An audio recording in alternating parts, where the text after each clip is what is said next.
Hey, everybody. We're here today with a couple of our threat experts. We have Justin Childs, the head of threat awareness at Trend Micro from the Trends EDI program, and Jay Yaneza, who is on our product team and leads our IR initiatives as well here at Trend, to talk about the recent SharePoint vulnerabilities. We actually have four CVEs that we'll talk about today, and we'll go into those details and what to do if you think you're impacted, how to prevent it at this point, and a little bit of background about the vulnerability. So first, we'll head it over to Dustin to talk about the background and the details of the vuln. Sure. So this really starts back at Pwn to Own Berlin. And if you're not familiar with Pwn to Own, it's a hacking competition that we have 3 times a year. In Berlin, we look at enterprise services and software, including Microsoft SharePoint, which was a target. We had a team from Vietnam come and exploit SharePoint to win $100,000.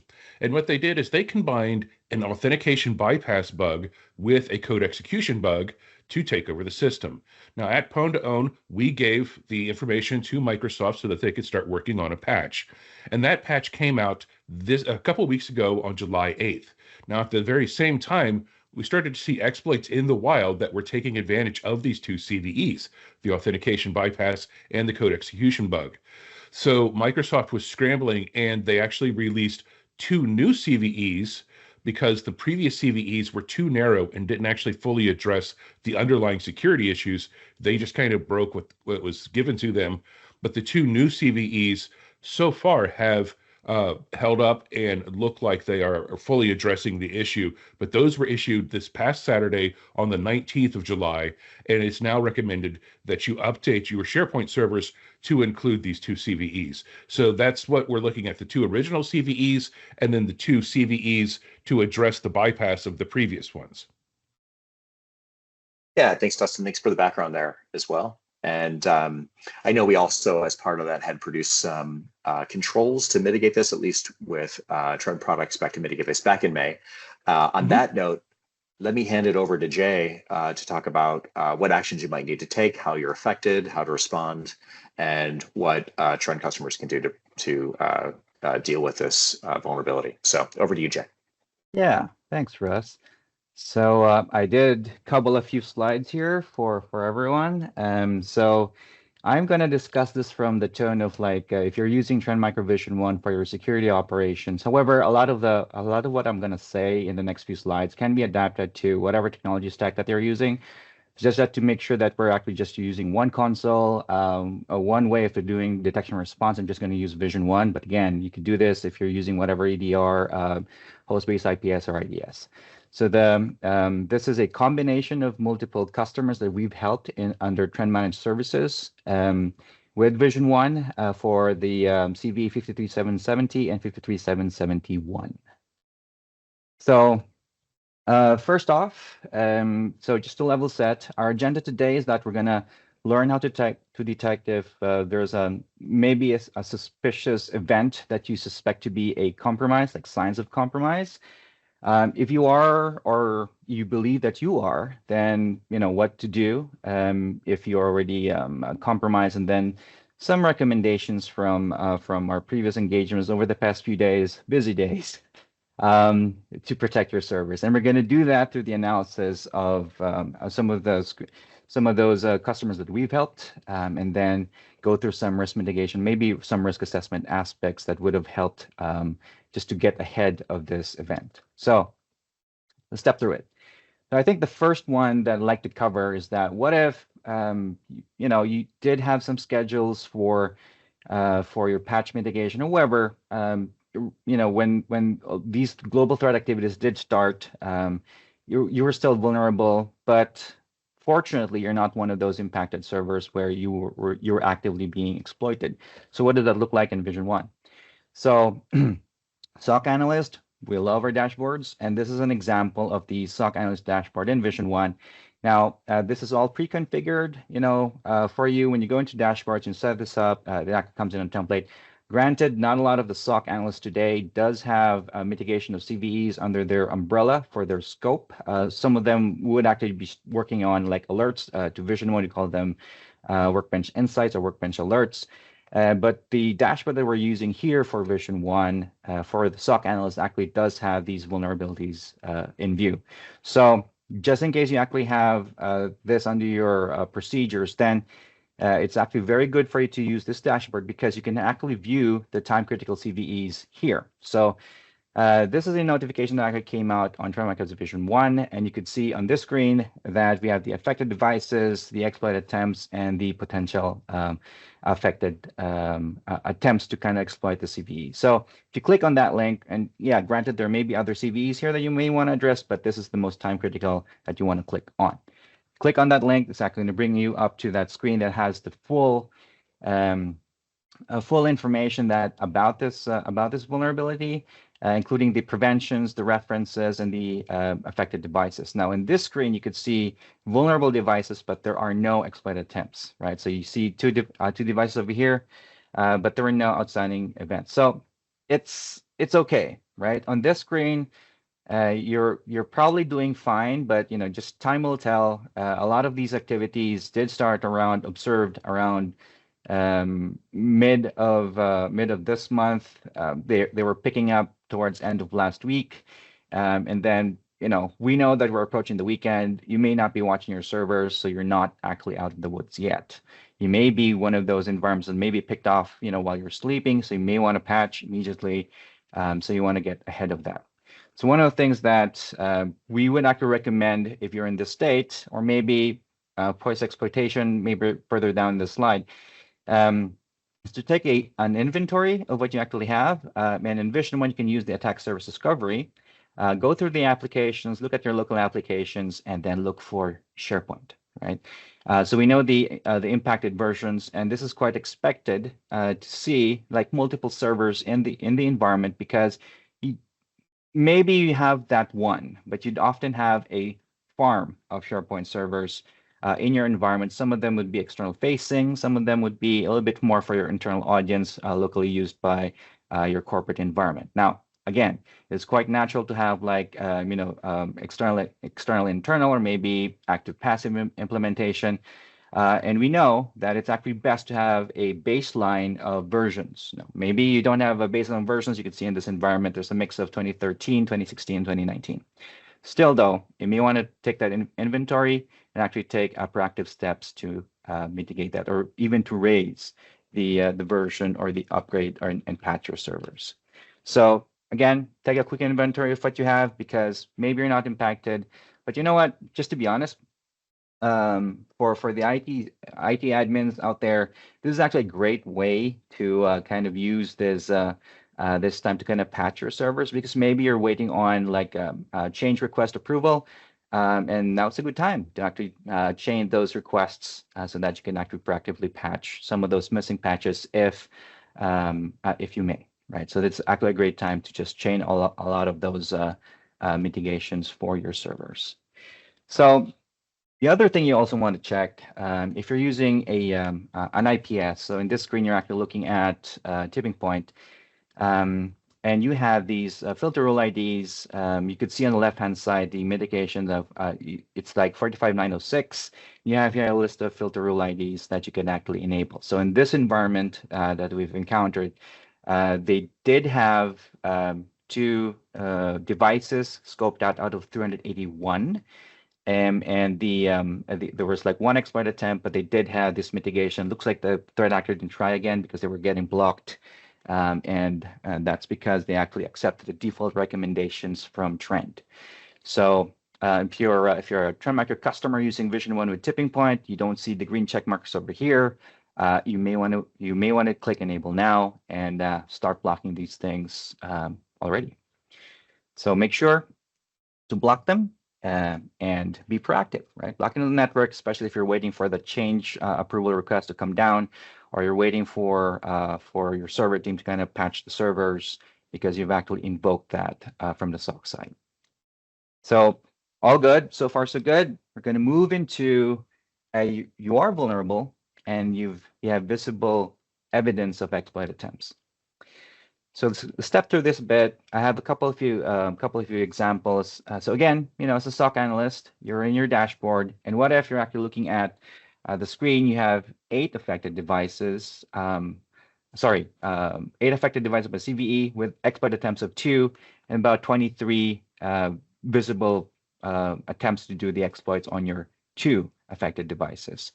So similar flow, click on that link, and then you can actually see the number of impacted devices that is on your environment. Now, this screen will actually list, like on this screen, out of 1,047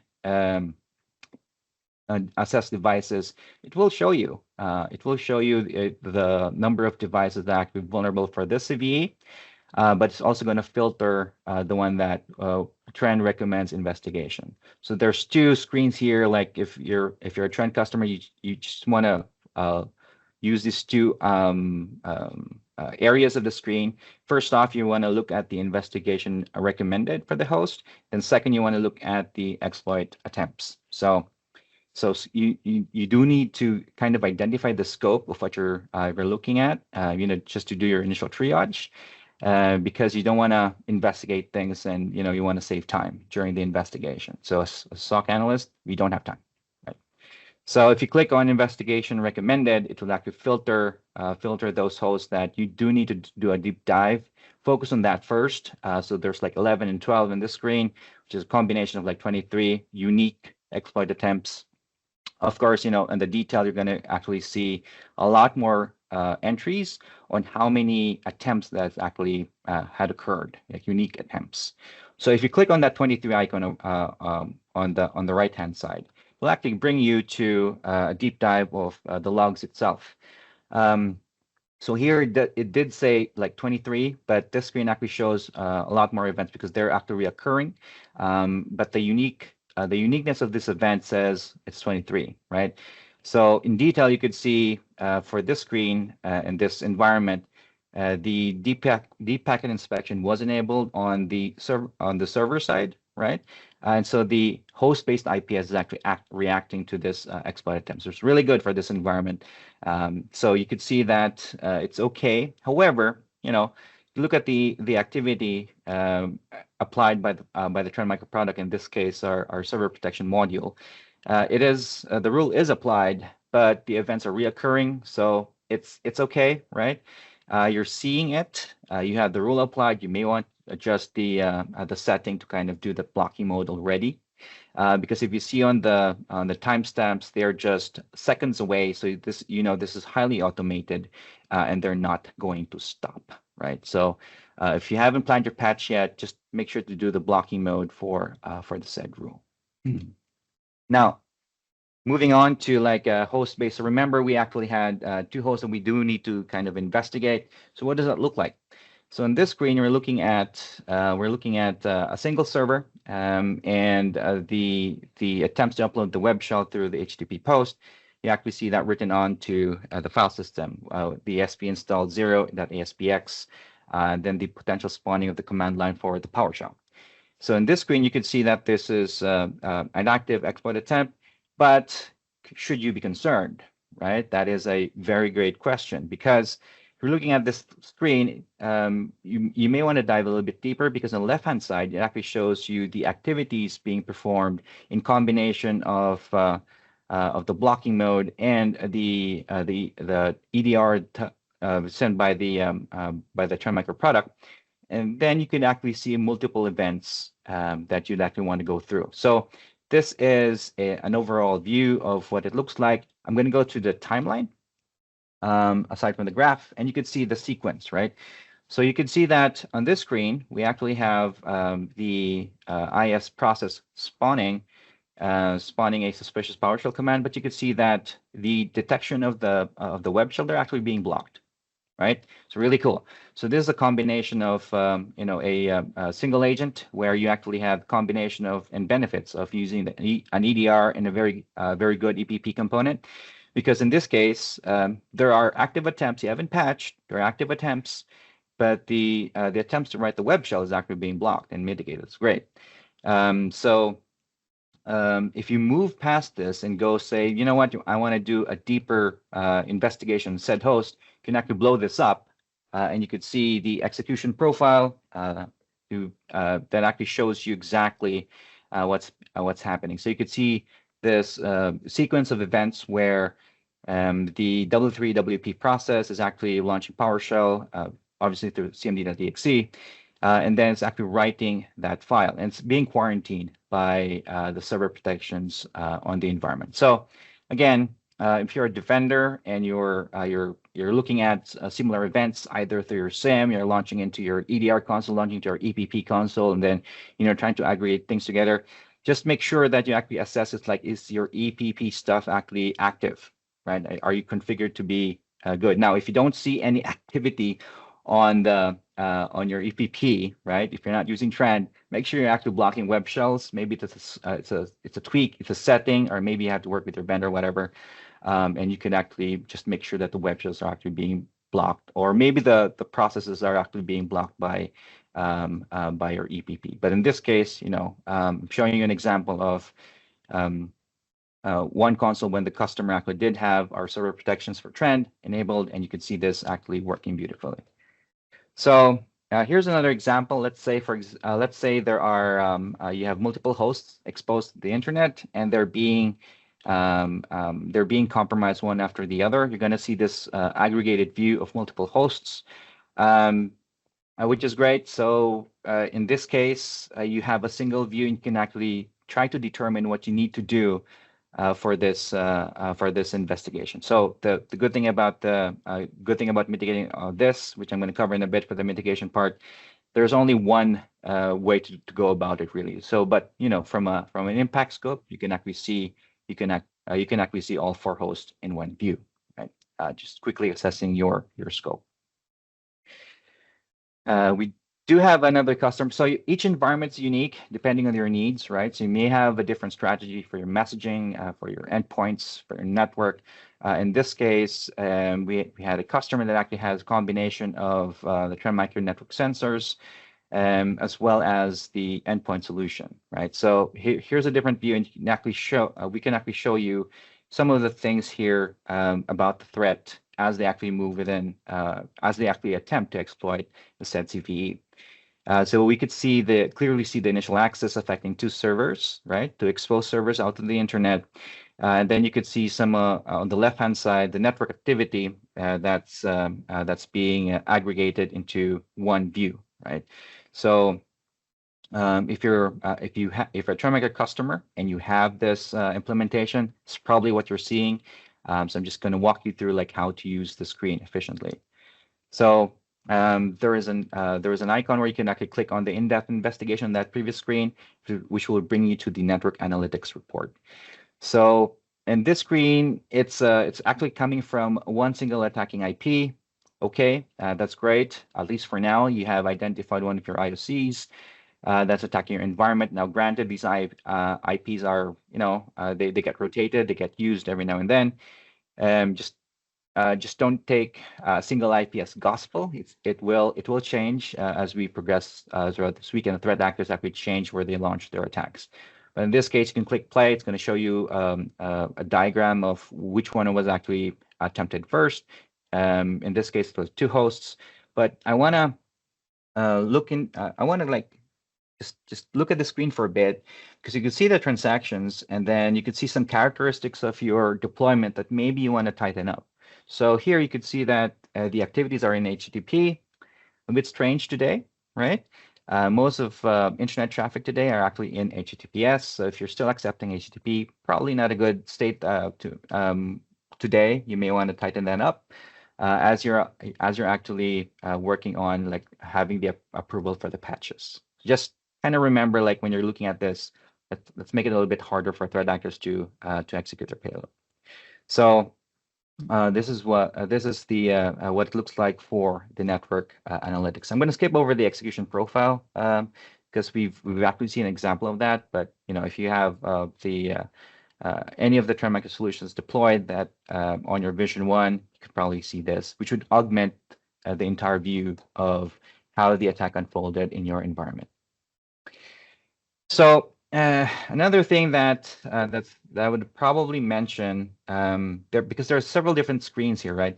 So one of the things that maybe you could try, if you're doing a single host investigation, or maybe you're just using that single host for testing, to validate your defenses. You haven't been impacted yet. You know that you are kind of delayed in your patching, but you want to test like, does my defenses work? We do have some example customers where they have attempted to do the test, and it's actually a good practice to kind of test both internally and externally. And so here's an example view of that screen. So the IPs on the right-hand side, they're actually internal IPs, so they're not they're the combination of external and internal IPs, and then both would actually be aggregated. So just make sure to kind of test to validate your defenses, because it's actually a good thing to kind of test that out. The next thing I want to share with you guys is this one. So here you could see 0 affected devices out of 15,000 devices, right? Then 0 affected devices with exploit attempts, but there were exploit attempts detected 100 of them. So what happened here is that as soon as the TrendMicro customer actually seen this early this week rather, they actually went into the patching mode because they were observing this activity throughout the previous weekend. And so they patched the environment. There are no longer affected devices by this CVE, but there were previous exploit attempts detected. So this one over here is a remediated environment. All right. So I think that kind of captures everything I want to talk about, Russ. So let's go to the summary. So how do you know that you're compromised? If you're a SOC analyst, check your dashboard, right? Try to see the signals. It's probably something that's been firing off already, something about maybe your IPS rules firing off, or maybe your EDR rules firing off. If you're using TrendMicro Vision 1, check your SOC analyst dashboard, and you can see that highlighted for you, right? And then if you're already compromised, or you suspect you're actually compromised, then assess, right? Look at your scope. If you're still far away from your patching schedule, you can actually do the isolate. If you can afford to isolate your SharePoint servers, and then you could then proceed to the mitigation and then recover by putting that host back into production. So, this is probably not the first incident that you've encountered. It's pretty much the same. I'm really fond of like acronyms. As an incident responder, we could use several acronyms. You could do the 6 steps, right? The preparation, identification, containment, eradications, recovery, and lessons learned. You could do that. You could do the OODA loop, right? Observe, orient, decide, and act. But basically, just make sure that you're scoping out correctly. Look at your asset inventory, both internal and external. Proceed to create the plan, have that approved, and do the mitigation. And then, fortunately, to mitigate this, there's 2 ways of doing it, right? So either you do the full patching as recommended by Microsoft, or you could do a virtual patch, which a lot of the host-based or network-based IPSs can actually do. Just make sure that if you're going to do the virtual patching, you're actually doing a compensating control. You may want to do the mitigating control, the correct one, by patching your environment. The Microsoft write-up, which is a good reference for this, actually states 4 things, right? You can actually update or upgrade your SharePoint server. You could enable AMSI. Then you can also do the endpoint mitigations, and then you do need to rotate your keys. So that the last bit there is really, really important. And the Microsoft write-up actually has a good list of steps to do that in the write-up. So as an ending note, Russ, here it is. There are 3 links I'm going to leave you. And the last one is for Microsoft. The first is from Trent. Yeah, hey, thanks, Jay. Thanks, Dustin. So yeah, quick summary. We saw how to walk through the tools. Number 1, patch. Patch. Right on. If you have to take any time to patch, there are compensating controls with IPS, whether it's host-based or network. Leverage those if you need time, but patch. Number 2, use the tools to find your scope, where you're affected. You can look at both EPP notifications of potential PowerShell invocations to find out or confirm if you've been compromised. Follow that web path, and if you see anything suspicious, like you're allowing HTTP traffic, that might be another another thing to investigate. I love that you called that out. Seems a little bit like you might want to be switching to HTTPS as a security policy thing. And then last but not least, rotate your keys. They are frequently the first target that people go after. Dustin, anything else to add? Yeah, I was just going to make sure that people knew that they needed to rotate their ASP.NET machine keys, because we are seeing threat actors actually dumping crypto keys as a part of their payload in the real world. And I do want to point out, I forgot to mention, virtual patches for this have been available for Tipping Point customers since May 20th. So if you're running Tipping Points, you've had a virtual patch in place for about 50 days ahead of the actual exploits being available on the internet. Yeah, makes sense. So, I think, yeah, Jay, you actually showed some protection showing, hey, that these were, you saw some IPS filters. I know those were EPP filters blocking, but showing that blocking in advance of an attack. So, okay, hey, thanks everybody. The links are all available on live, and we appreciate your time today. Thanks, Dustin. Thanks, Jay.